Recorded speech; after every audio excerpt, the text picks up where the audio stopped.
Okay, the deck is clean and dry completely. We have one last problem.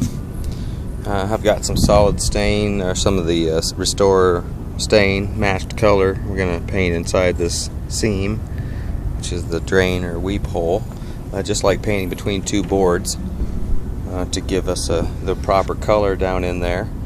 And then we have all these lines. These are the butt joints from the plywood, and then the tongue and groove, even as tight as you can get it, it shrinks and shows itself a little bit. So I've tried a couple of experiments. We've got a pretty aggressive application of the Restore on one line, and it's already starting to shrink.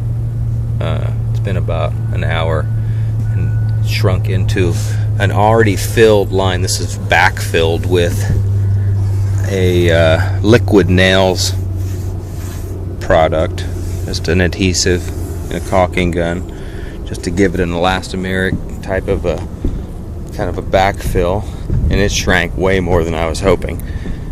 And then here's another possibility: taking some of the Restore and just applying it to the crack and then tight cutting it with a trowel, and I watched that dry for a little bit.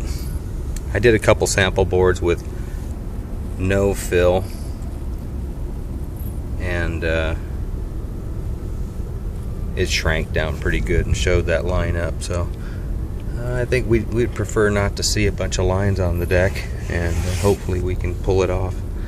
Right now this is looking to be a promising approach, just to use the Restore itself as almost a 1-2-3 process, a backfill to the lines, just to bring them up to the surface, let that dry and shrink for a couple hours, and then come back and do our first coat.